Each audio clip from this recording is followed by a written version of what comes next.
Hoy la doctora Natalie Camargo González nos va a presentar malrotación intestinal.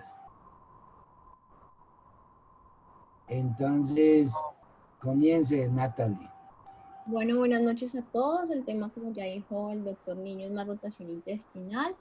Mi nombre es Natalie Camargo, residente de cirugía pediátrica de la Fundación Universitaria de Ciencias de la Salud. Entonces vamos a iniciar con el caso clínico. Es un paciente masculino de 12 días de vida sin antecedentes de importancia que consultó urgencias por presentar un día de evolución consistente en múltiples episodios eméticos de contenido bilioso. Deposición blanda, color normal, no fiebre, ninguna otra sintomatología. En cuanto a antecedentes, fue un recién nacido de 38 semanas, parto vaginal, no hubo complicaciones. En cuanto al examen físico, encontramos un paciente hidratado, alerta, con signos vitales normales, frecuencia cardíaca 138, respiratoria 42. En cuanto al abdomen, no estaba distendido, no había cambios en la coloración de la piel, no impresionaba doloroso y no signos de irritación peritoneal. Se le solicitó una radiografía de abdomen, que es la que vemos ahí, y de acuerdo al caso clínico y a esta radiografía, vamos a hacer acá nuestra primera pregunta: ¿cuál sería su aproximación diagnóstica teniendo en cuenta pues el grupo etario del paciente, la sintomatología y la radiografía que acabamos de ver?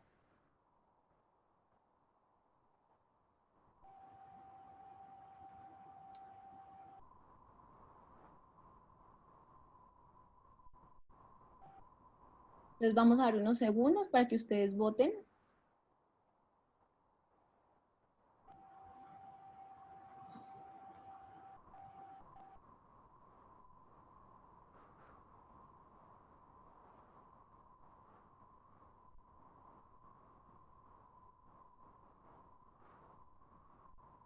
Bueno, entonces vemos que el 29% respondió que todas de las que están escritas ahí, atresia duodenal, membrana duodenal, malrotación intestinal o volvulos del intestino medio, sería pues la primera impresión diagnóstica. Entonces continuamos. Entonces a este paciente se le solicitó una ecografía de abdomen con reporte que en mi abdomen superior se visualizaba marcada distensión de la cámara gástrica con signo de Whirlpool a la altura del bulbo duodenal, asociado a dilatación de los vasos mesentéricos con persistencia de flujo a la exploración de Doppler a color. La opinión que ellos reportan en esta ecografía es una intosuscepción gastroduodenal interrogada, y nosotros volvimos a evaluar al paciente. El paciente estaba clínicamente estable, signos vitales normales, no se había deteriorado, no había presentado nuevos episodios eméticos ni distensión abdominal. Entonces aquí va nuestra segunda pregunta y es: de acuerdo a estos hallazgos, ¿usted qué consideraría realizar?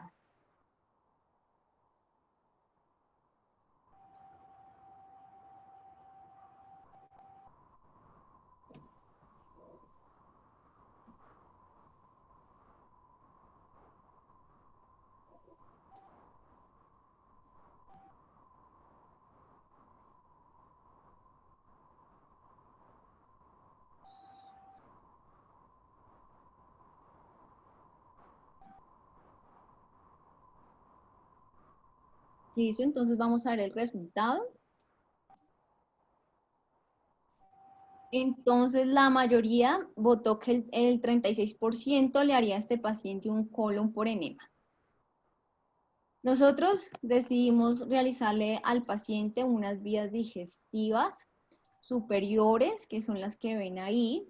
Y aquí va nuestra tercera pregunta, que de acuerdo a estos hallazgos que estamos viendo en estas vías digestivas del paciente, ¿qué conducta usted tomaría?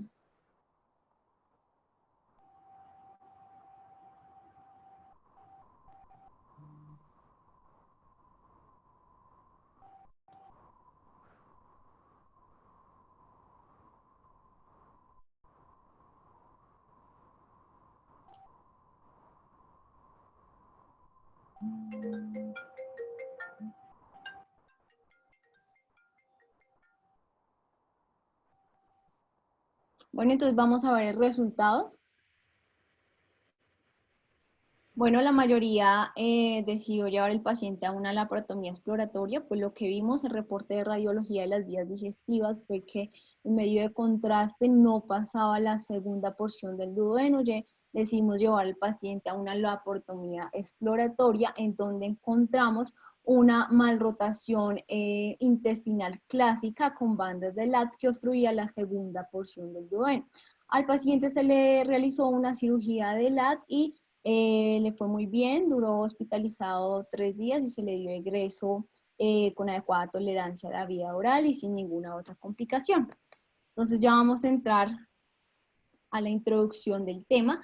Vamos a iniciar con historia. Entonces la primera descripción de la embriología fue escrita en 1898 por Moll, fue un profesor de anatomía en la Universidad de Johns Hopkins.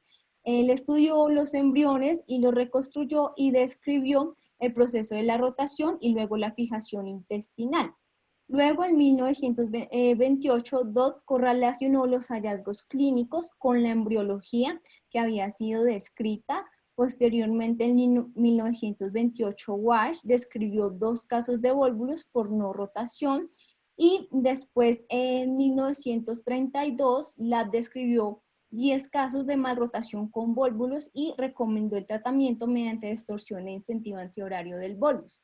Posteriormente, en 1936, Ladd publicó su artículo clásico sobre el tratamiento de esta condición y describió 21 casos, destacando la importancia de dividir las bandas de Ladd sobre el duodeno y de colocar el ciego en el cuadrante superior izquierdo. Y este sigue siendo pues el tratamiento, la piedra angular quirúrgica, que realmente pues no ha tenido modificaciones. Entonces, en cuanto a la epidemiología de esta patología, tiene una incidencia de 1 de cada 6.000 nacidos vivos. Se ha descrito que en las autopsias se ha encontrado un 1% de la población. Realmente su incidencia es incierta, ya que la mayoría de esta anomalía permanece asintomática durante la vida de algunos pacientes, pueden tener más rotación y no son diagnosticados. El tipo más común es la no rotación, con una tasa, ahorita vamos a explicar cuáles son los tipos de malrotación, con una tasa de 2 por cada 1000 series o vías digestivas superiores que se realizan. En cuanto a la sintomatología, el 30% se presenta en el primer mes, 60% en el primer año de edad y 75% en los primeros 5 años de edad. La presentación en adultos realmente no es frecuente, se presentan el 0.2 al 0.5% y presentan un riesgo de vólvulo intestino medio del 15%.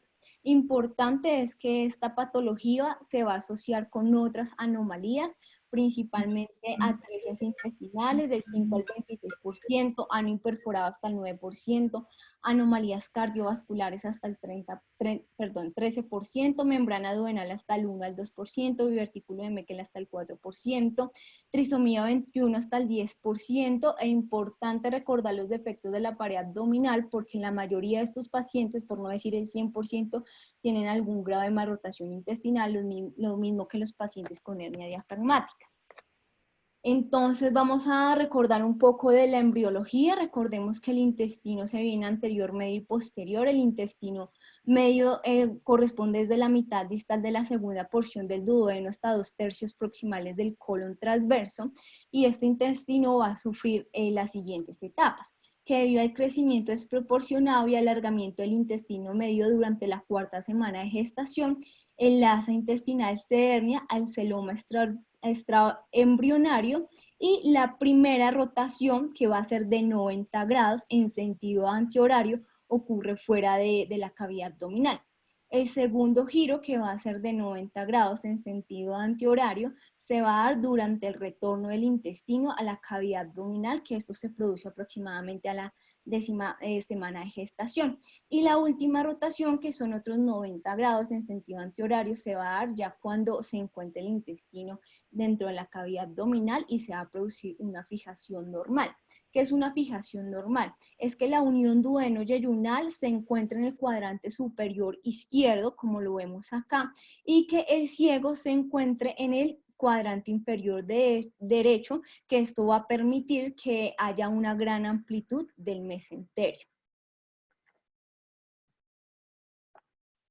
Entonces, como vemos acá, la asa intestinal se puede dividir en una rama cefálica o también denominada una asa prearterial que va a corresponder al asa duodeноyeyunal, y también se va a dividir en una rama caudal que va a ser la rama también denominada posarterial o la rama secocólica. Estas giran por separado, pero van a girar en paralelo. Entonces, antes de que el intestino empiece su rotación, vamos a tener acá el asa duodenoyeyunal que a 0 grados se va a encontrar superior de la arteria mesentérica superior. El eje siempre va a ser la arteria mesentérica superior. Cuando realiza sus primeros 90 grados, vamos a ver que se va a encontrar hacia la derecha de la arteria mesentérica superior, realiza otros 90 grados, siempre en sentido antihorario, y vamos a ver que se encuentra a la izquierda de la arteria mesentérica superior y va a completar 270 grados para encontrarse a la izquierda y superior de la arteria mesentérica superior. En cuanto a la asa secocólica, entonces vemos que cuando no pues hay rotación o al inicio usted se va a encontrar inferior a la arteria mesentérica superior. Inicia sus 90 grados y esta se va a encontrar a la izquierda, posteriormente se va a encontrar superior y va a completar sus 270 grados para encontrarse a la derecha inferior de la arteria mesentérica superior. Entonces, esta rotación es simultánea y nos proponen un esquema o este dibujo que es tener una cuerda en donde vamos a tener que la parte superior es el asa duodenoyeyunal y que su eje va a ser la arteria mesentérica superior. Y en la parte caudal vamos a tener el asa secocólica. Si nosotros con nuestra mano izquierda cogemos esta cuerda y hacemos una rotación en sentido antihorario, 3/4 de vuelta, vamos a tener que la fijación pues normal del intestino. Entonces las causas realmente de una malrotación intestinal todavía no se conocen, se han propuesto ciertas hipótesis y una de ellas es que hay un desarrollo deficiente del asa duodenal, la otra es una inserción al normal del mesenterio y importante el papel que juegan los factores genéticos en esta patología. Entonces acá es un resumen de lo que acabé de decir, pero recordemos que estas dos asas, tanto la duodenoyeyunal como la secocólica, van a girar por separado, pero en paralelo, que es lo que ya dije, y acá vemos la rotación de 270 grados y la fijación normal. Entonces, en cuanto a la parte genética, entonces otros autores han propuesto una explicación ligeramente diferente para la malrotación intestinal sobre la base de estudios que se han realizado en embriones de ratas, en donde ven que la fijación y la posición del intestino como un proceso de crecimiento diferencial en lugar de una rotación. Y para ellos es muy importante el desarrollo del asa duodenoyeyunal y principalmente también la adecuada posición o inserción de la raíz del mesenterio. Ciertos factores de transcripción han jugado un papel importante y se han descrito, como es el factor de transcripción FOXF1, que es importante para la formación del mesenterio dorsal.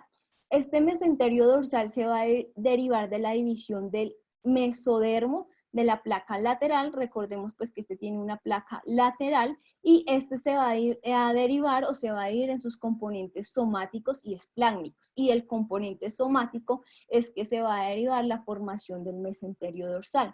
Entonces acá en un corte histológico nos muestran el componente somático y el componente espláncnico que están adecuadamente idos. Y acordémonos que del somático va a salir el mesenterio dorsal.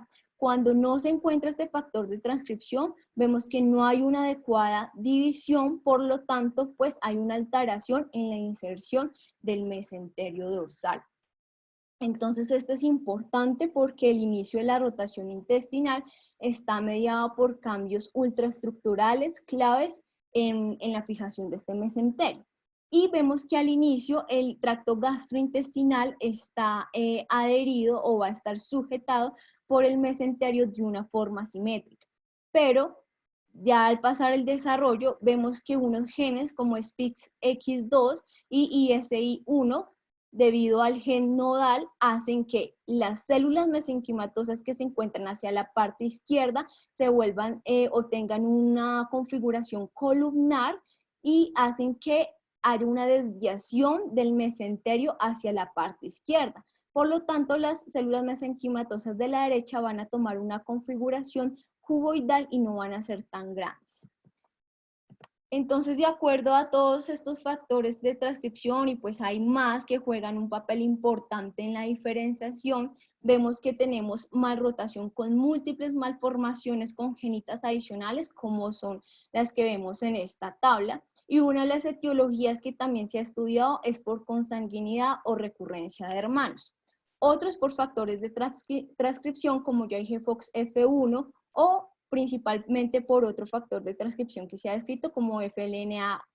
Entonces, estos son herencias autosómicas dominantes y herencias recesivas ligadas al cromosoma X. Y también se han descrito en principalmente mutaciones en los cromosomas 4, 13 y duplicaciones en el brazo largo del cromosoma 16, que son mutaciones esporádicas. Entonces, vemos cómo esta patología tiene una alta incidencia de otras asociaciones o otras anomalías asociadas. Entonces, en cuanto a la genética, vemos que hay anomalías del mesenterio dorsal que juegan un papel clave en la rotación intestinal, mutaciones en el factor de transcripción FOXF1, que ya lo expliqué, que es clave en el establecimiento del mesenterio dorsal. Tenemos también la parte sindromática, en donde vamos a tener la presencia de atresias múltiples, que son consecuencias de esta anomalía, y defectos de la pared abdominal, que van a estar asociados con malrotación intestinal.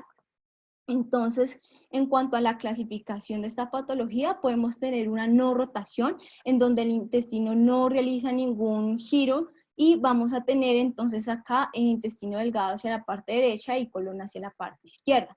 La malrotación clásica es cuando se detiene la rotación en sentido antihorario en 180 grados, en donde vamos a ver una malrotación clásica y vamos a tener unas bandas de LAT acá, que son estas bandas que unen al ciego y van hacia la pared abdominal posterior o hacia el peritoneo parietal, que me van a comprimir principalmente o obstruir la segunda porción del duodeno. Y lo importante de esta es que van a tener un mesenterio estrecho que me van a condicionar, o va a tener más riesgo el paciente de presentar un bolus de intestino medio. Y la rotación inversa es cuando se da en sentido de las manecillas del reloj a 90 grados, y vemos acá que el colon transverso queda posterior de la arteria mesentérica superior, en donde se va a producir una obstrucción. Entonces, la presentación clínica es muy variada. Podemos tener dolor abdominal crónico hasta un vólvulo agudo del intestino medio.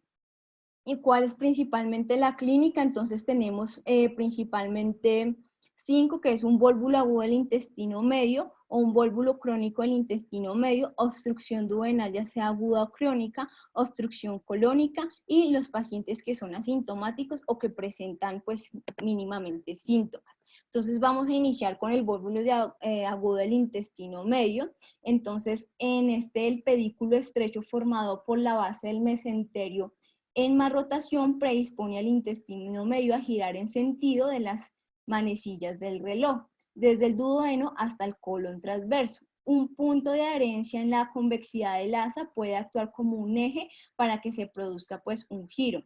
Se desconoce realmente el mecanismo que desencadena esto, pero se han sugerido algunas hipótesis, como son movimientos inusuales del torso, o un peristaltismo intestinal anormal o distensión intestinal segmentaria. El principal signo o síntoma cardinal va a ser el vómito bilioso. 75% va a presentarse este vólvulus en el primer mes de vida y 15% se presenta en el primer año. Cuando tenemos un vólvulus de intestino medio con pocas horas de evolución, podemos observar o ver un abdomen escafoides, y ya cuando progresa más esta isquemia podemos tener entonces otros síntomas que son tardíos, como hematoquexia, irritabilidad, dolor, distensión abdominal y peritonitis. Y ya estos síntomas pues son muy tardíos, en donde vemos el eritema de la pared abdominal, shock séptico y muerte.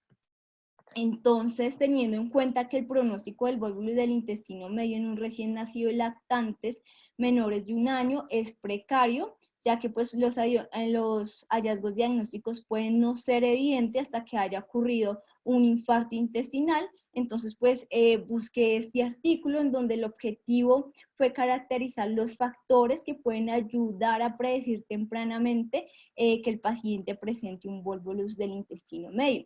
En cuanto a la metodología, fue un análisis retrospectivo en pacientes menores de 1 año tratados por volvulus desde el 2000 hasta el 2011, que se evaluó entonces la historia clínica, los síntomas, los hallazgos de laboratorio y radiológicos. Ellos dividieron la población en un volvulus simple y un volvulus complejo. Entonces, ¿qué significaba un volvulus complejo? Ellos los definieron como aquellos pacientes que tenían complicaciones como resección intestinal, insuficiencia intestinal, nutrición parenteral prolongada y la muerte. Entonces vemos que en el total de la corte los primeros síntomas se desarrollaron a los 24 días de vida. El síntoma principal, tanto del volvulus simple como complejo, fue el vómito bilioso. 30% de los pacientes el único signo fue un empeoramiento brusco y agudo de su estado general con distensión abdominal. Y aquí vemos la comparación dentro de estas dos poblaciones. Entonces vemos que para el volvulus complejo la población fue prematura, tuvo menor peso al nacer y nació pues por cesárea. Y también otra variable estadísticamente significativa en cuanto a la demografía, vemos que el retraso del paso del meconio también se presentó más en los pacientes con volvulus complejo. Entonces aquí vemos en cuanto a los signos diagnósticos, vemos que realmente lo que fue vómito bilioso, residuo gástrico bilioso o distensión abdominal no fue estadísticamente significativo para ninguna de estas dos poblaciones, realmente pues fueron similares en cuanto a porcentaje. Lo que ellos encontraron fue que en los gases arteriales la base de exceso sí fue diferente en estas dos poblaciones, y en cuanto al volvulus complejo fue menor a 1.70, siendo estadísticamente significativa. Lo otro que ellos encontraron estadísticamente significativa fue el signo de Weir, porque se presentó en un 50% de los pacientes que presentaban volvulus complejo. De acuerdo a estos estudios que ellos hicieron, o estudio analítico, ellos proponen el siguiente score, teniendo las dos variables que fueron más frecuentes y estadísticamente significativas, que una fue la base exceso menor a 1.7 y que el paciente fuera prematuro. Entonces, al unir estas dos variables, el 100% de los pacientes que presentaron volvulus complejo tuvieron positivo este score, y los que tuvieron volvulus simple presentaron un 14%. Entonces, ellos lo definieron positivo como la puntuación mayor a un punto, o sea, tener uno de estos dos ítems positivo, y ellos calcularon la sensibilidad de este score de un 100%, especificidad del 85.7%, valor predictivo positivo que vemos acá 84 y un valor predictivo negativo del 100%. Entonces, lo que muestra este artículo, que cuáles son los predictores de un volvulus complejo, es paciente que sea prematuro, en que en los gases arteriales veamos una base de exceso menor a 1.7, peso menor a 1500 gramos, infección amniótica, paso del meconio tardío, que el score que les acabo de mostrar sea positivo, y aproximadamente el 37% de la población que tenía un volvulus complejo murió a las 64 horas después de la cirugía. Entonces, las conclusiones grandes que saca este artículo es que los valores de laboratorio parecen no ser adecuados como predictores de volvulus del intestino medio. Y importante esto que ellos mencionan es que la ausencia de signos imagenológicos se presentó en el 20% de los pacientes que presentaron volvulus complejo y hasta en el 47% de los pacientes que presentaron un volvulus simple. Sin embargo, el mejor hallazgo que ellos pues encontraron, que fue más frecuente, fue el signo de remolino. También describen que los gases arteriales puede ser una herramienta útil, y en cuanto a lo importante que debemos evaluar en este paciente es el deterioro repentino que tenga el paciente, la distensión abdominal, que presente vómito bilioso y que sea pues un niño prematuro. Importante saber que esta patología se relaciona con anomalías congénitas y que el diagnóstico depende del alto índice de sospecha y de las habilidades clínicas que tenga tanto el neonatólogo como el cirujano. Este es otro artículo en donde el objetivo fue identificar los factores de riesgo para la resección intestinal en pacientes que se sometieron a una cirugía de LAT no selectiva. Este fue un análisis retrospectivo de pacientes con procedimientos de LAT en la base de un programa nacional de calidad quirúrgica pediátrica de Estados Unidos. Fue en total 1.284 pacientes que se sometieron a cirugía de LAT, 292 se realizó una cirugía pues de emergencia, sin atresias o anomalías congénitas, pues haciendo excepción a anomalías cardíacas, estructurales del sistema nervioso de las vías respiratorias, y solo el 10%, que fueron 29 pacientes, se sometieron a resección intestinal. Entonces vemos aquí, ellos después de hacer su análisis univariado y multivariable, entonces las variables que encontraron estadísticamente significativas que se asociaron a una resección intestinal era que el paciente tuviera riesgo cardiovascular, una leucocitosis mayor a 15.000, que tuviera un soporte de ventilatorio, un soporte de nutrición y de retraso en cuanto al neurodesarrollo. Entonces aquí vemos en cuanto a los resultados de estos pacientes en los que se les hizo resección y a los que no se les hizo resección, que fue estadísticamente significativo que los pacientes que se les hizo resección tuvieron más isosuperficiales. Estos pacientes también tuvieron una estancia prolongada en la intubación, progresaron a una insuficiencia renal y a un shock séptico. Entonces, otra cosa importante que ellos documentaron en su artículo es que al realizar la tabla demográfica, estos pacientes no se asociaron o no fue estadísticamente significativo la variable de la edad o de la prematurez, o que el volvulus estuviera asociado a niños más, pues a neonatos más pequeños. Entonces, lo que ellos dicen que el dogma que se tiene en la literatura de que el riesgo es mayor o que sea catastrófico en los pacientes más pequeños, realmente ellos no lo pudieron documentar. Sin embargo, pues tengamos en cuenta que es un estudio retrospectivo. Y en cuanto a su análisis multivariado, los factores de riesgo cardiovascular y leucocitosis mayor a 15.000 se asociaron de forma independiente con la resección intestinal.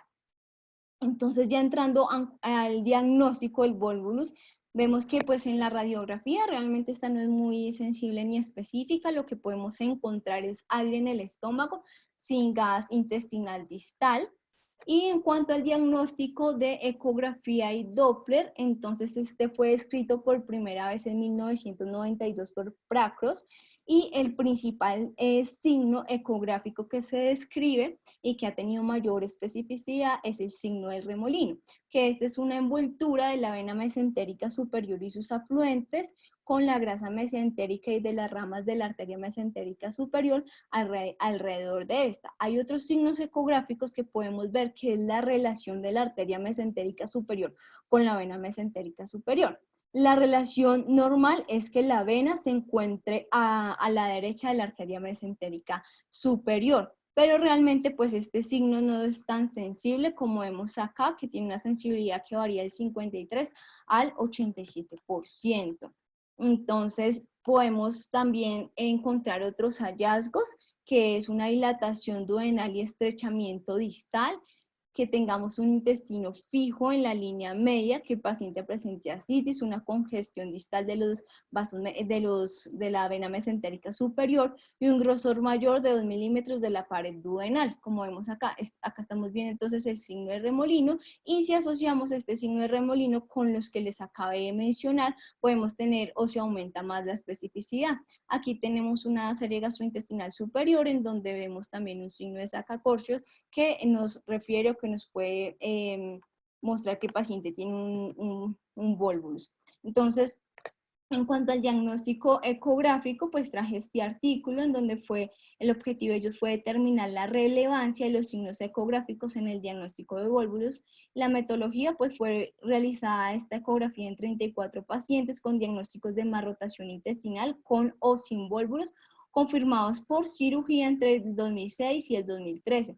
se seleccionaron pues retrospectivamente y a todos se les realizó un ecodoppler. Entonces, como vemos acá, los signos de solo el paciente que tenía mal rotación sin vólvulo realmente no tuvo el signo de remolino, y sí tuvieron solo 2 pacientes una inversión de la anatomía de la arteria y de la vena, para un total de 7, pero tener en cuenta que 5 pacientes no presentaron ningún signo. En cuanto a los pacientes que tuvieron vólvulos, vemos que el 22, que fue la mayoría de estos pacientes, tuvieron el signo del remolino para un total de 27. Entonces, la posición invertida de la arteria con la vena, pues no es específico, solo tuvo una sensibilidad del 28%, pero lo que ellos dicen también en este artículo es que el signo de Whipple en la ecografía podría considerarse patognomónico del diagnóstico del volvulus del intestino medio. Ahora vamos a ver por qué realmente no es que sea patognomónico, también se ven en otras alteraciones. Y esta tiene una alta sensibilidad del 81% de especificidad para el diagnóstico de volvulus. Entonces, en cuanto a la pregunta si este es patognomónico o no, realmente en la literatura también se ha escrito este signo encontrándose en otras patologías, como es el volvulus segmentario del intestino delgado. Realmente esta patología es muy poco frecuente. Esta patología se asocia a bandas congénitas, atresia intestinal y quistes de duplicación. Se presenta en pacientes prematuros y todavía no se conoce una causa definida. Y los pacientes que tienen volvulus segmentario del intestino delgado, estos pacientes que no tienen, pues no son asociados a malrotación intestinal, hicieron un estudio comparando entre los que sí tenían malrotación y se dieron cuenta que estos pacientes se presentaban con distensión abdominal inespecífica, ya que la principal localización del volvulus segmentario es en el ilion distal. Y aquí también podemos ver entonces el signo de Whipple. Y otra patología en donde se puede encontrar este signo es en el intestino delgado distal, que esté enrollado asociado con una atresia en cáscara de manzana o una tipo 3B. Entonces, en cuanto al diagnóstico imagenológico, proponen este algoritmo en donde tenemos un neonato con vómito bilioso que estemos sospechando un volvulus del intestino medio. A este paciente se le puede realizar una ecografía y mirar pues de acuerdo los resultados, pero algo importante es que siempre debemos evaluar el estado hemodinámico del paciente. Si el paciente no tiene sospecha de volvulus, ya podemos hacer entonces una serie gastrointestinal superior para encontrar pues más hallazgos, y este es el gold estándar. Entonces, en cuanto al volvulo crónico del intestino medio, este es un volvulo intermitente o parcial que me va a condicionar que haya una obstrucción linfática y venosa, y debido a esto se aumentan los tamaños de los ganglios linfáticos y se han descrito en pacientes mayores de 2 años. Los síntomas son vómitos crónicos 68%, cólico intermitente 55%, diarrea 9%, hematemesis 5% y estreñimiento 5%. Lo que va a hacer es que este volvulus crónico tenga el paciente una mala absorción y afección en el transporte de nutrientes. Por lo tanto, este paciente se va a documentar con una desnutrición proteico-calórica en casos graves de rotación incompleta de larga duración y que no se hayan diagnosticado o sospechado tempranamente. Entonces traigo este reporte de caso que me pareció interesante, que lo asociaron también con la enteropatía perdedora de proteínas. Recordemos que esta es una entidad clínica definida por la pérdida normal de proteínas del tracto digestivo, que resulta en una disminución de la concentración de proteínas séricas como es albúmina, alfa-1 antitripsina, ceruloplasmina, fibrinógeno, transferrina, y los pacientes se van a presentar linfopénicos. Y es causado principalmente por procesos metabólicos, intestinales, inflamatorios, infecciosos o obstrucción linfática.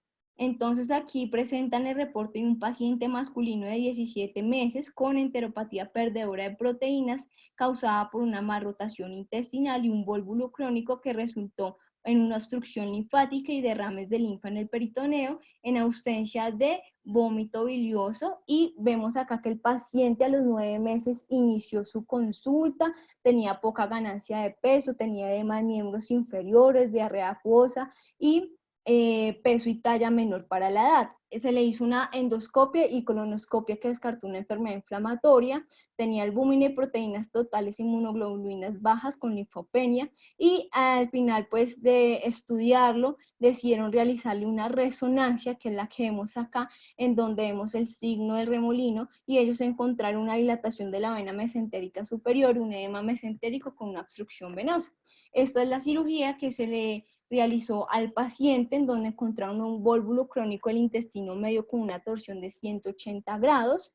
Y importante pues destacar de acá es que pues este vólvulo crónico se presenta, es muy poco frecuente, pero se debe sospechar en aquellos pacientes que tienen dolor abdominal recurrente y que estén desnutridos. Algunos pacientes pueden no tener vómitos biliares o pueden estar asociadas a la distensión o no. Entonces lo que ellos también refieren en el artículo es que el vólvulo crónico debe ser un diagnóstico diferencial de la enteropatía perdedora de proteínas, y que lo vemos también nosotros como cirujanos sospecharlo en estos pacientes que presentan este cuadro clínico. Entonces, otra de las presentaciones es una obstrucción duodenal por bandas congénitas, como la fue en nuestro paciente. Se presentan neonatos o lactantes, estos van a presentar vómitos biliosos, la distensión abdominal puede estar presente o no, podemos ver las ondas peristálticas gástricas y podemos tener una obstrucción completa o incompleta y la eliminación de heces o no. En cuanto a la obstrucción del colon, esta se presenta, como ya dije, en la rotación inversa, y principalmente se presenta en la edad adulta cuando el paciente esté más grande. Entonces, traje este artículo publicado en el 2018 en la revista de Gastroenterología de India, en donde ellos evalúan los síntomas y signos que presentan los pacientes con malrotación intestinal de acuerdo al grupo etario. Entonces, vemos acá, fue un estudio retrospectivo desde el 2000 hasta el 2016 con 79 pacientes con malrotación intestinal, y los pacientes se clasificaron en 3 grupos: lactantes, que fueron menores de 1 año, niños de 1 a 18 años, y adultos fueron mayores de 18 años. Entonces, como vemos acá, en cuanto a la tabla demográfica en los niños, en los lactantes, vemos que fue más frecuente que se presentaran en los hombres. A diferencia de pues, los otros grupos, principalmente en adultos, vemos que la proporción fue igual. En cuanto al vómito, fue el principal síntoma en cuanto a los lactantes menores de 1 año, y las complicaciones como vólvulos, el 100% de estos pacientes tuvieron un vólvulos, a comparación de los adultos, que solo se presentó en 2 pacientes, que fue el 10%. En cuanto a las imágenes diagnósticas, vemos que tuvieron un diagnóstico adecuado por ecografía Doppler, el 100% de los lactantes, y en los adultos fue importante la tomografía como método diagnóstico. En cuanto al volvulus, con repercusión principalmente del flujo sanguíneo que requiriera alguna resección, fue más frecuente en los pacientes lactantes, y que requirieran alguna reintervención o que persistieran los síntomas fue más frecuente en los pacientes de edad adulta. Entonces, de acuerdo pues a este artículo, saqué varias conclusiones, y es que en el paciente lactante menor de 1 año la presentación es principalmente aguda, con un vólvulus en la mayoría de ellos, que el 90% presentan síntomas antes del 1er año, que va a ser una presentación aguda, y que el principal diagnóstico es por ecografía. En los niños, los síntomas pueden ser inespecíficos, tener cuidado o prestar atención en los pacientes con malnutrición. Los síntomas son atípicos, pero se hace el diagnóstico más temprano que en los adultos. También el diagnóstico principal es por ecografía. Si se tiene dudas, sabemos que el gold estándar es la serie gastrointestinal, y ellos no presentaron complicaciones postoperatorias. Y en cuanto a los adultos, vemos que los síntomas realmente son muy inespecíficos, son crónicos, son atípicos. El diagnóstico principal se hace por una tomografía, a veces es incidental este diagnóstico. Tener en cuenta que la serie gastrointestinal presenta falsos positivos el 15% y falsos negativos el 3%, y el 33% de estos pacientes van a presentar complicaciones y el 10% requieren reintervención. Entonces, en cuanto a conclusión grande, es que la malrotación intestinal puede ocurrir en cualquier grupo de edad. que la presentación clásica y el volvulus disminuye con la edad y que se debe tener una mayor conciencia de esta afección, ya que la presentación, como vemos, puede ser muy variada en los diferentes grupos de edad, pero si tenemos una mayor conciencia podemos reducir el retraso en cuanto al diagnóstico y mejorar sus resultados. Este es otro artículo que es muy similar, pero aquí vemos entonces el porcentaje de los síntomas que se presentaron de acuerdo a la edad. Entonces vemos que el dolor se presenta principalmente en pacientes mayores de 18 años y le siguen los niños, y que el vómito es más frecuente en los pacientes principalmente menores de 1 año. Y en cuanto a la duración de los síntomas, como vemos en esta gráfica, realmente es más frecuente o que tengan síntomas crónicos como de meses y de años en la población adulta mayores de 18 años, y vemos que en los pacientes menores de 1 año, pues los síntomas van a ser días o de horas. Y aquí vemos la incidencia del volvulus del intestino medio de acuerdo pues a la población.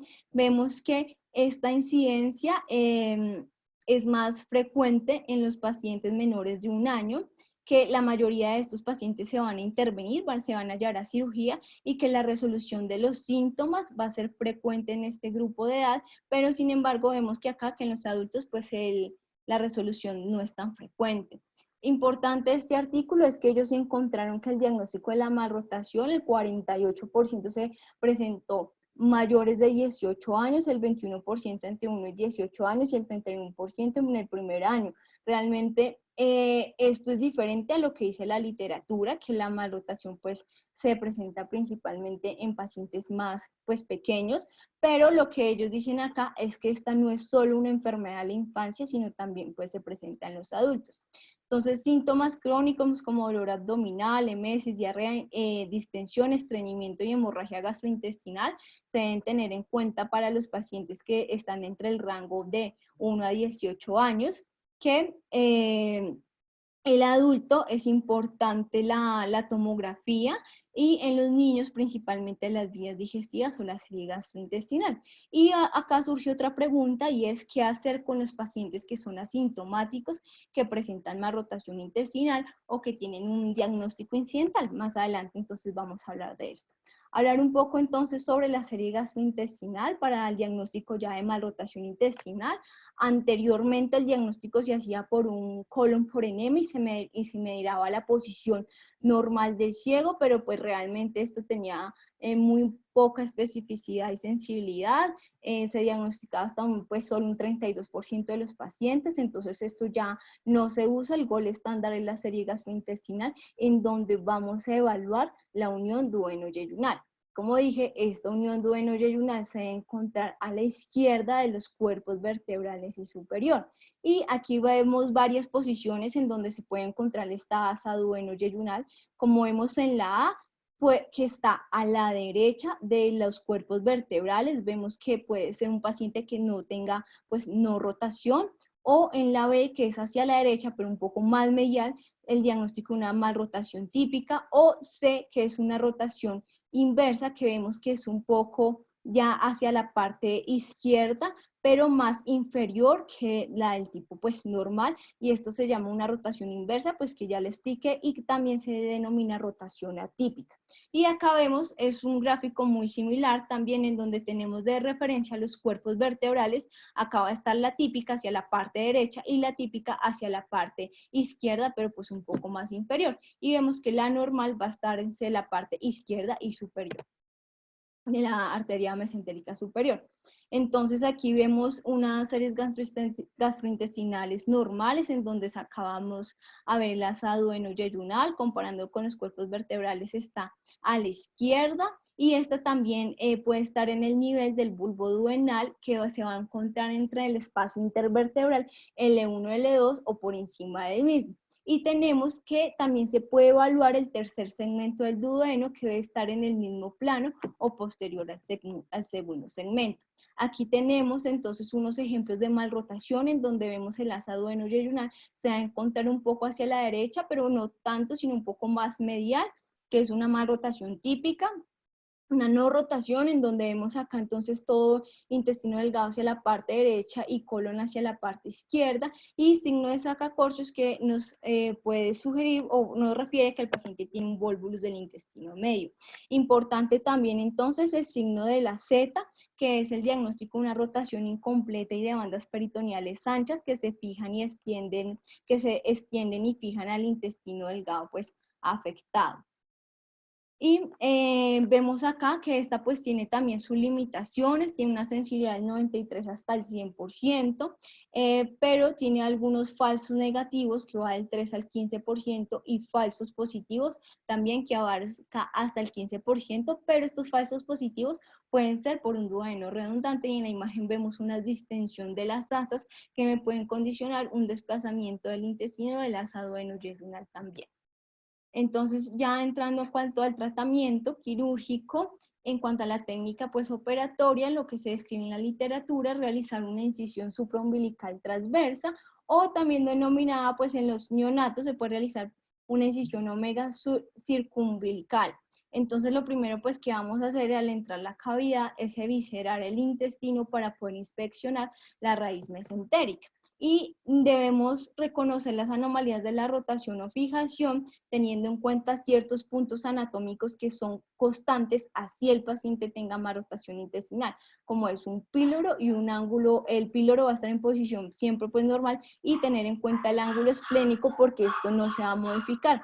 Para hacer el diagnóstico de una mal rotación intestinal intraoperatoriamente, entonces podemos tener los siguientes hallazgos, como son bandas peritoneales que van desde el ilion o colon derecho hasta el peritoneo parietal, fijación del duodeno yeyuno que esté superior al ciego o al colon derecho, visualizar la tercera y cuarta porción del duodeno en la base del mesenterio transverso, y la posición y movilidad anormal del ciego y del duodeno.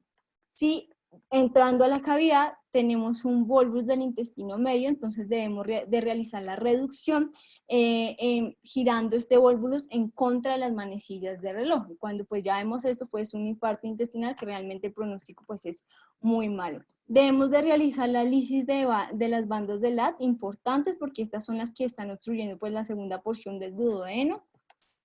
Y debemos realizar la ampliación del mesenterio del intestino delgado, y esta se realiza dividiendo las bandas congénitas a lo largo de la arteria mesentérica superior y de la vena mesentérica superior. Debemos de realizar una apendicectomía. Se recomienda realizar una apendicectomía por inversión o invaginación para no contaminar la cavidad abdominal, y se debe colocar el intestino delgado al lado derecho y el colon hacia el lado izquierdo. El abordaje laparoscópico fue propuesto por primera vez por Dirsin y Bax en 1995. Realmente, pues este abordaje no se debe usar en pacientes que tengan asociados un volvulus del intestino medio, ya que pues realmente las asas intestinales están muy friales y podemos empeorar la condición perforando el intestino, y algo muy importante es que la reducción del volvulus debe ser muy rápida. Entonces, pues el abordaje laparoscópico no me permite que sea pues rápida a comparación de la laparotomía. Cuando hacemos un abordaje laparoscópico debemos determinar la longitud del mesenterio del intestino delgado, que esta va a estar dada por la distancia entre el asa duodenojejunal y el ciego, y se define como distancia larga si es mayor a la mitad del diámetro del abdomen. Realmente esta no es que tenga evidencia, pero pues lo citan en las clínicas de Norteamérica, y que ellos les ha ido muy bien pues con esta distancia, porque estos pacientes tienen menor riesgo de volvulus y no realizan un procedimiento de LAT. Y cuando la base del mesenterio es corta, lo que se recomienda es realizar un procedimiento de LAT, pero este abordaje laparoscópico es principalmente cuando tenemos dudas diagnósticas, más no en un paciente con clínica aguda.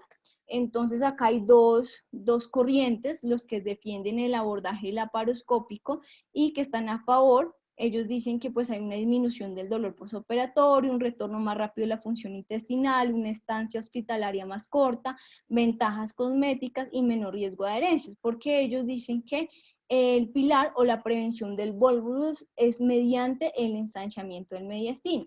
Sin embargo, están los otros autores en contra, que es que hay una visualización mejor del pedículo por vía abierta. El manejo del volvulus realmente pues se puede hacer es por vía abierta. Una eficacia al prevenir el volvulus, ellos lo dicen mediante la formación de adherencias intraabdominales. Ellos creen que al formarse estas adherencias debido a la cirugía abierta, pues se previene el volvulus. Y entonces vemos acá, traje entonces este es un metaanálisis en donde ellos comparan pues estas dos, si es laparoscópico o abierto, y vemos acá que en los artículos revisados la tasa de conversión fue de un 25%. Y en la tasa de conversión de la laparoscopia a la laparotomía hubo 3 causas, que fue principalmente la primera, que fue por una inadecuada visualización, la segunda por problemas técnicos y la tercera por un volvulus. Vemos acá entonces los gráficos de Forest Plot, en donde al comparar el procedimiento laparoscópico versus abiertos, en cuanto al tiempo de alcanzar una nutrición enteral completa, fue a favor del procedimiento laparoscópico, y para comparar los días de estancia hospitalaria también fue a favor del tratamiento laparoscópico. En cuanto a las complicaciones, no especifican cuáles, pero dicen en total, y dentro de estas incluyeron la obstrucción intestinal. Fue a favor de la laparoscopia porque 10% de los pacientes que se llevaron a cirugía de LAD presentaron obstrucción intestinal, y un 0% para la cirugía laparoscópica. Pero algo importante es que el riesgo de volvulus laparoscópico versus abiertos fue a favor de la cirugía abierta, teniendo menor riesgo de volvulus postoperatorio. Entonces, este metaanálisis, ninguno de los estudios presentados pues es prospectivo, todos son retrospectivos, y sacan ciertas conclusiones: que cirugía abierta, principalmente para neonatos, sospecha de volvulus del intestino medio, tiene mayores tasas de complicación posoperatorias, principalmente obstrucción intestinal.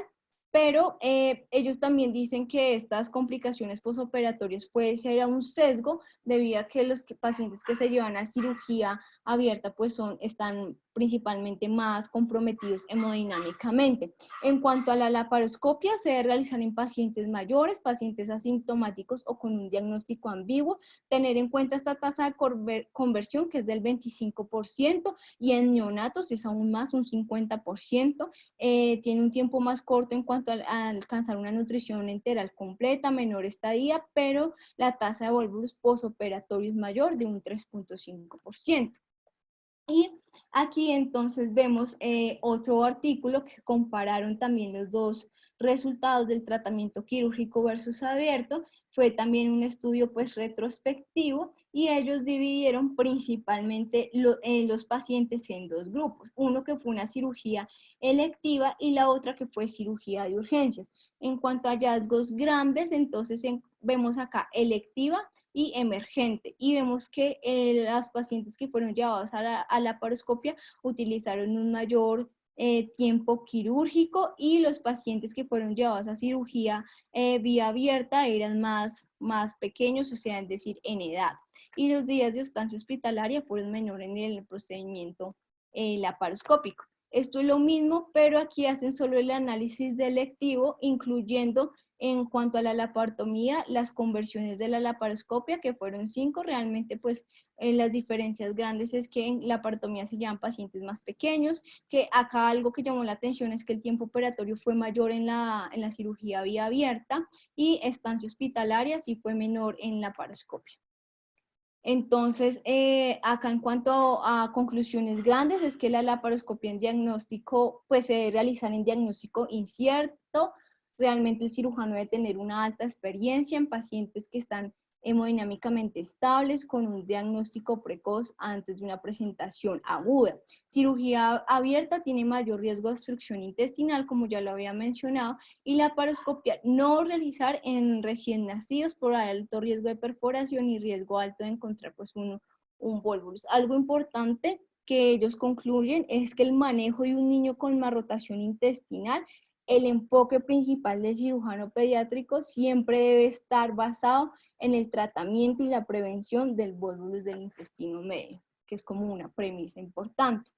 Ya por último, entonces tenemos los pacientes asintomáticos o los pacientes con un diagnóstico pues incidental. Entonces traje esta guía de la APSA del 2015 en donde responden principalmente estas preguntas, qué pacientes se deben someter a un cribado de malrotación intestinal, si todos los pacientes con un diagnóstico de malrotación deben someterse a un procedimiento de LAD, cuál es el mejor estudio imagenológico para diagnosticar malrotación en algún grupo de paciente específico y cuál es la técnica quirúrgica óptima para abordar estos pacientes asintomáticos y cuál es el mejor enfoque para tratar la malrotación asintomática en pacientes con cardiopatía congénita.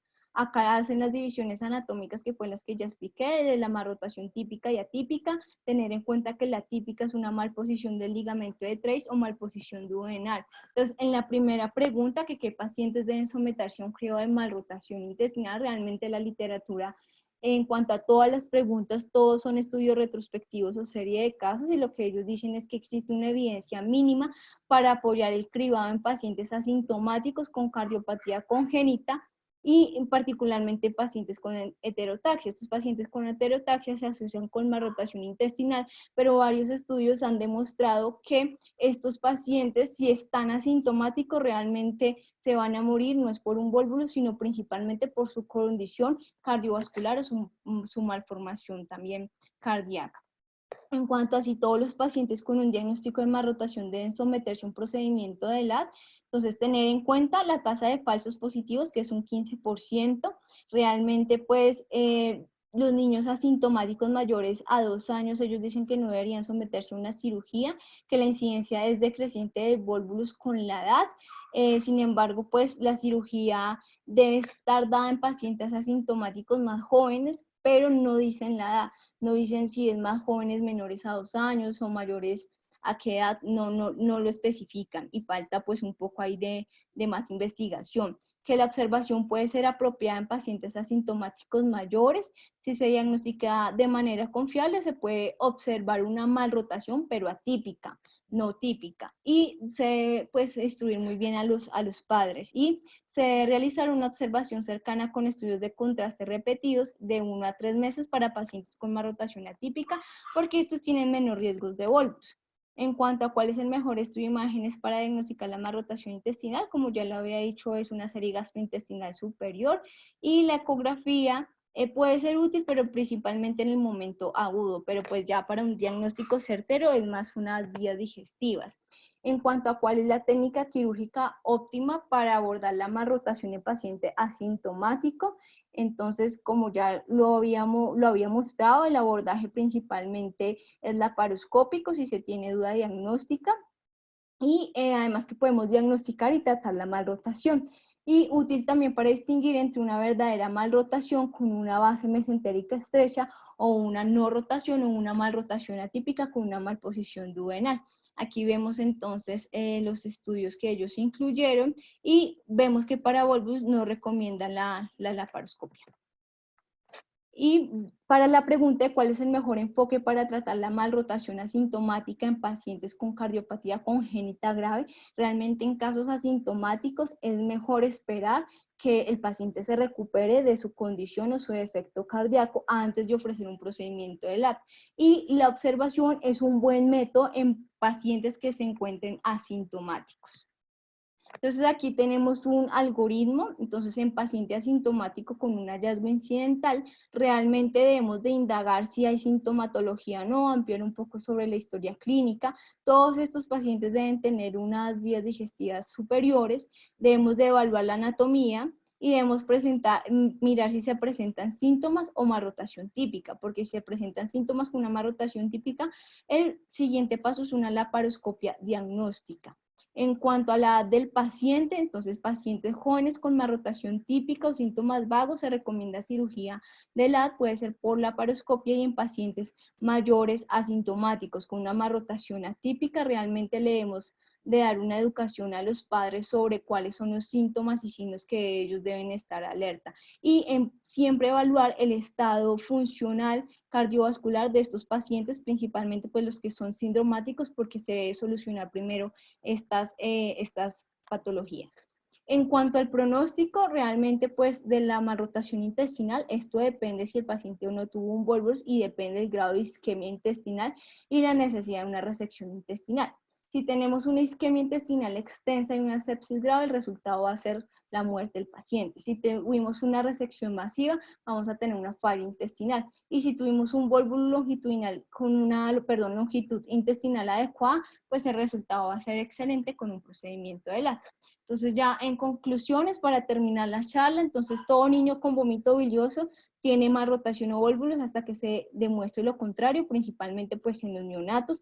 Hablar siempre de la estabilidad hemodinámica del paciente para tomar decisiones. Las 3 causas potenciales de obstrucción duodenal en niños con anomalías de rotación son válvula de intestino medio, bandas de la y una obstrucción duodenal intrínseca. El estándar de oro para el diagnóstico de una anomalía de rotación es un estudio de gastrointestinal superior. De contraste, la ecografía puede ser útil como herramienta de detección, principalmente en el momento pues agudo, si la tenemos pues a la mano. La distancia entre la asa duodenoyeyunal y la unión iliocecal representa pues la longitud de la base del mesenterio del intestino delgado y se puede estimar mediante principalmente estudios de contraste, pero principalmente mediante la laparoscopia, que puede ser un método diagnóstico cuando hay pues diagnósticos ambiguos. Un abordaje laparoscópico es ventajoso para niños sin evidencia clínica o radiológica de vólvulos del intestino medio, pero que tengamos pues la sospecha, y los lactantes y niños con vólvulos del intestino medio deben abordarse mediante la laparotomía.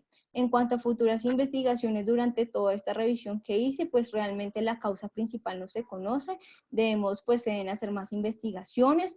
Lo otro es que se debe mejorar la evidencia sobre los predictores tempranos de vólvulos del intestino medio. Presenté 2 artículos y realmente pues los 2 son retrospectivos, ninguno es concluyente que diga signo pues tiene más valor predictivo positivo. El riesgo del vólvulo del intestino medio en niños asintomáticos tampoco pues es que se esté estandarizado, y la edad exacta a la que disminuye la incidencia del vólvulo del intestino medio, ya que se habla que los niños mayores pues tienen menos riesgo, pero realmente no definen una edad.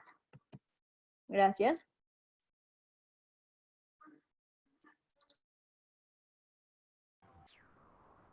Doctora Natalie, muchas gracias. Estuvo buena su conferencia. Si hay algún comentario o alguna pregunta relacionada con esto, les agradecería.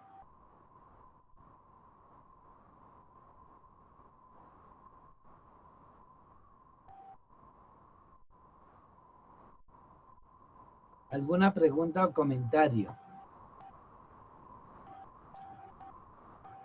Yo tengo muy poco para añadir, para felicitar a Natalie por una excelente conferencia.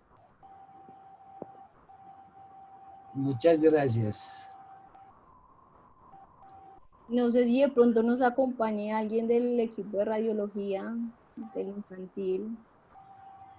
De pronto, Hola, ¿cómo estás? de neonato, ¿sí? Hola, Neto. ¿Cómo estás? Soy el doctor Ortega. ¿Cómo les ha ido? ¿Cómo está, doctor? Buenas noches. Buenas noches. Alcancé a llegar. Hay algo que, viendo tu charla, me acordé de... Hay 2 artículos muy interesantes en radiología que sería muy interesante, pues, en el hospital, en el Hospital San José Infantil no hacemos, pero sí es muy importante. Uno es la ecografía prenatal. Entonces, hay un papel muy importante que juegan los ginecólogos y en nuestro caso los radiólogos en la ecografía prenatal, porque hay casos en los cuales se ha demostrado, por ejemplo, un signo que es el estómago en la línea media. Es un signo que cuando se detecta, es un estómago lleno de líquido, pero localizado en toda la línea media, se puede presentar en 3 situaciones. Uno, o en algo que esté desplazando el estómago, una masa, o una mal rotación intestinal, o una microgastria. Son 3 condiciones que pueden dar esto. Entonces hay un artículo muy interesante que se hizo en Estados Unidos, donde se detectó un embarazo de 33 semanas y se hizo ese hallazgo porque el niño tenía, aparte de eso, una malformación congénita cardíaca. Y le hicieron una resonancia a la mamá. y encontraron que ya después encontraron que el intestino delgado estaba mal posicionado, estaba todo hacia la izquierda y el colon estaba todo hacia la derecha, y aparte de otros signos. Y hicieron un diagnóstico de malrotación intestinal. Entonces, a lo que voy es que hay dos métodos de estudios ahí. Uno, en la ecografía prenatal, que si se hace bien, se hace con mucho cuidado, se puede encontrar ese signo, que es la medialización del estómago, y puede ser un signo de alarma. Ojo, esto puede ser una malrotación, y si aparte de eso se encuentran malformaciones cardíacas, hay que sospechar. Y la otra es la resonancia. Entonces sucede que la resonancia, hace muchos años, en otros hospitales en los Estados Unidos, se ha utilizado mucho la resonancia prenatal para múltiples causas, múltiples usos. Y la resonancia, se hizo un estudio también donde hacían 4 preguntas. Una pregunta era la localización del duodeno, si era localización retroperitoneal. Otra pregunta que se hacía era si la arteria mesentérica superior estaba a la izquierda de la vena. Y la tercera pregunta que se hacía era la localización del ciego, si estaba a la derecha. Y la localización del ángulo de 3. Se hacían estas preguntas y tomaron un grupo de radiólogos generales y radiólogos pediatras. Y encontraron que definitivamente, haciéndose esas 4 preguntas básicas, se puede llegar a un diagnóstico por lo menos para descartar la malrotación. Y eso lo hicieron en la etapa prenatal. Entonces, eso es algo que como complemento a todo lo que tú has dicho, que es totalmente cierto. En un futuro, si se pulen muy bien estos métodos de estudio, se puede hacer un diagnóstico previo a estos niños durante el embarazo, y ya cuando nace el niño se puede tomar conductas antes que haga el volvulus, porque a muchos de esos niños llegan ya con el volvulus del intestino medio. Entonces, eso podría ser algo muy interesante. ¿Cuántos diagnósticos se ha hecho, por ejemplo, en el Hospital San José Infantil o en el Hospital Centro, de malrotación intestinal, y que prevengan ese tipo de la complicación que ya es el volvulus? Entonces, eso es como para complementar como 2 métodos adicionales para el diagnóstico de esta patología. Gracias, doctor. Muchas gracias, doctor, por su comentario. En realidad, la malrotación está definida entre la semana 10 o 12 y se puede hacer el diagnóstico prenatal. No solamente se puede hacer el diagnóstico prenatal, sino que el feto puede presentar volvulus inútero. Así es. Hacer la necrosis, hacer la peritonitis meconial. Hay unos que hacen atresia intestinal tipo 3B. Ya está definido. Antes de nacer, horrible. Horrible porque cuando se volvulan y necrosan, el pronóstico es extremadamente malo. La doctora puso igual a la muerte. Estoy completamente identificada con ella. Neonato que tenga malrotación, que se haya volvulado y que se haya necrosado, ya vamos extremadamente mal. ¿Algún otro comentario? Gracias, doctor, muy amable. ¿Algún otro comentario o lo que hayan tenido? Las grandes preguntas actuales, ¿qué hacer con el volvulus asintomático, que se detecta por unas vías digestivas que la pidieron por otra causa? ¿Qué hacer con la laparoscopia? Si tienen algún comentario o tienen alguna cosa, les agradecería. Hola, sí, Chucho, soy William Murcia de Cali. Hola, William Murcia, gracias. Excelente presentación, Natalie. Felicitaciones. Pues sí, respecto a eso que usted está preguntando, sí, hay un artículo muy bonito que está publicado en el Journal of Pediatric Surgery, yo creo que es como en el año 2014, quizás, en el que hacen un seguimiento de todos los pacientes que fueron operados de malrotación intestinal con síntomas atípicos, ¿no? Entonces, síntomas atípicos, pues todo lo que sea diferente al vómito bilioso, ¿no? Entonces hay gente pues con episodios de regurgitación, estreñimiento, dolor abdominal y que resulta que con esto que nosotros en Cali hemos llamado el MOS, que es el Malrotation Obsession Syndrome, la obsesión por la malrotación que hay algunas personas que tienen, pues le piden a todo el mundo que tenga cualquier cosa, le piden unas vías digestivas y de vez en cuando sale una malrotación que ni siquiera puede que sea de las típicas, sino una falta de rotación hasta un ciego móvil y entonces eso ya lo etiquetan como una malrotación intestinal y han visto que estos pacientes realmente los operan de eso y no mejoran, ¿sí? Y siguen igual y en cambio sí se complican con obstrucciones intestinales o con perforaciones intraoperatorias, sobre todo cuando uno está como con también la obsesión de hacerlas por la paroscopia, porque digamos que todos los que hemos operado malrotaciones intestinales sabemos que si abiertas no son más fáciles de comprender a veces, pues por la paroscopia sí que es más difícil. Entonces es como ese llamado y me gustan esas guías de la APSA que dejan claro pues a quienes hacerle realmente un screening para buscarles la malrotación y a quienes no. Y que definitivamente estos pacientes que tienen síntomas atípicos pues realmente no se benefician mucho del procedimiento de LAT más cuando realmente las malrotaciones no son las clásicas. Era como lo que tenía para decir. Muchas gracias. Muy bueno su apunte. Estoy totalmente de acuerdo. Estoy totalmente de acuerdo. Eso entra uno como en un callejón oscuro que no sabe ni qué hacer. ¿Algún otro comentario, pregunta, experiencia que tengan? Bueno, están invitados para el jueves. ¿Quién sabe qué van a presentar el jueves a las 8 de la noche? Necesito datos. Se va a presentar quemadura esofágica secundaria a ingesta de batería. Perfecto, perfecto.